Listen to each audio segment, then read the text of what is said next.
to our YouTube. Do. Subscribe if you're interested, but also no pressure.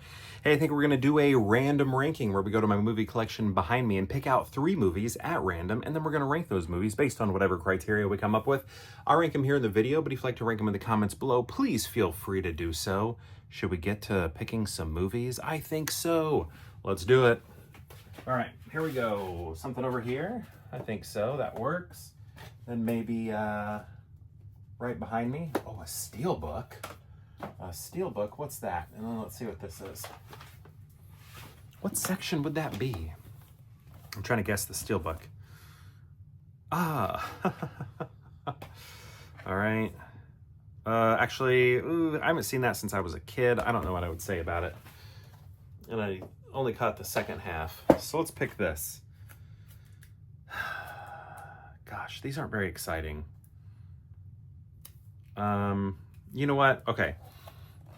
Ballad of Jack and Rose. I just don't feel like talking about this. I don't have too much to say about it. It's a fine film. Daniel Day-Lewis is in it. His wife directed it. She is the daughter of the person or granddaughter of the person who wrote The Crucible. Daughter, granddaughter? Can't remember which. And then the other one that I don't feel like talking about is Imitation Game. Excuse me. Just, I don't know. I don't feel like talking about it. It just seems boring to me. Let's see if these are any better. Haven't seen them.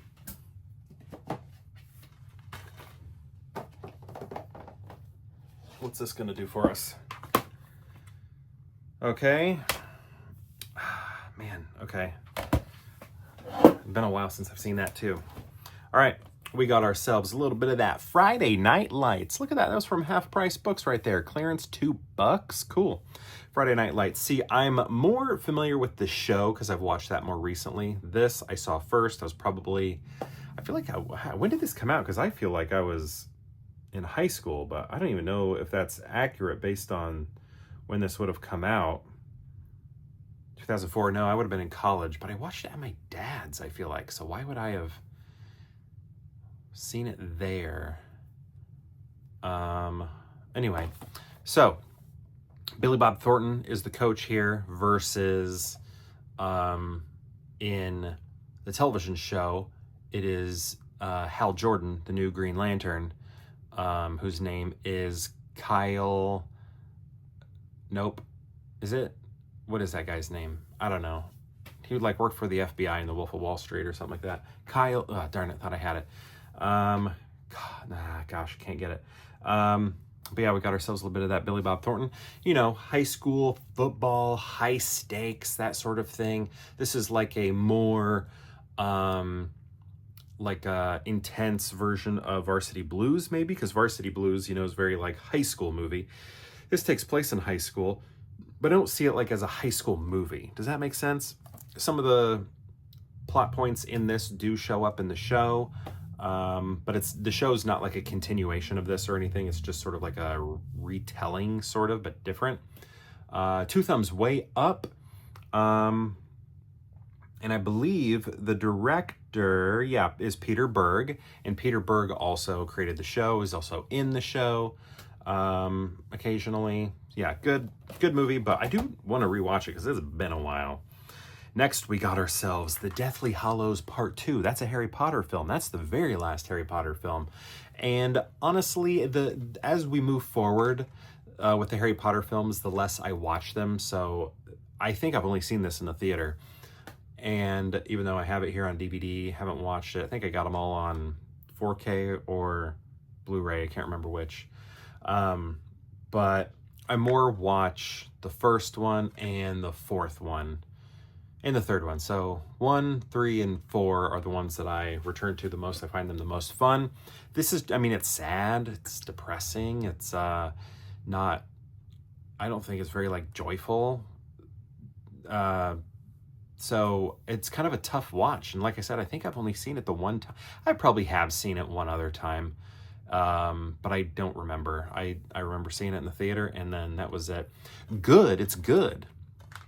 It's good. But it's not that good, actually. It is good, but it didn't live up to my expectations, because the battle for Hogwarts, I just thought was going to be way more intense and exciting, and it wasn't as cool and epic as I was hoping it was going to be. And I really did want like Oliver Boyd to pop in and just like, come back and, help his school. And I wasn't seeing everybody I wanted to see, and they weren't doing things I was hoping to see everybody do. Like, where was Nearly Headless Nick? What was he doing? I mean, I just feel like he should have popped up. Maybe he did. I don't remember. I don't think he did, though. But anyway, that movie. Next, we have, I don't even remember the year. Was it...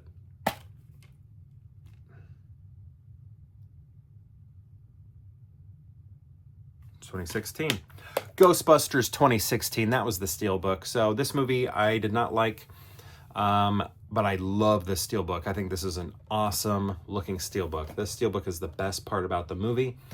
I just didn't find the characters, the main Ghostbusters, to work too well, because I felt like they were all really aiming for a laugh in a certain way. Nobody felt naturalistic. Everybody felt like a designed character. And I think you can do that with like one person, but you can't do it with them all, because that's what I really love about the original Ghostbusters.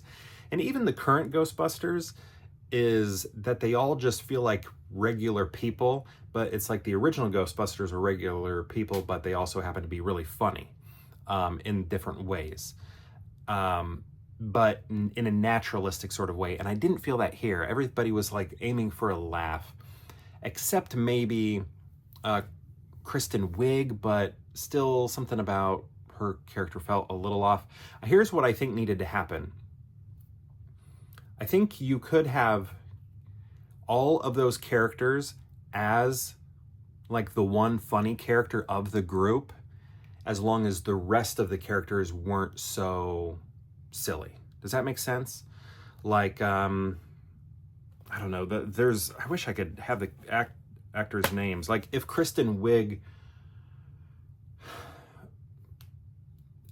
if it was Kristen Wiig and then a different cast, or the cast played their characters differently, it would have worked. Or the other one, the funny blonde one with the hair, who creates all the equipment. The equipment and the costumes were great. I loved the Ecto one. A lot of that was cool. The way the ghosts look was even kind of cool. Like, that's grown on me. But I just didn't like how everything was aiming for a laugh. None of it, those laughs didn't feel naturalistic. But let's say the person, what was her name? Holtzman or something like that?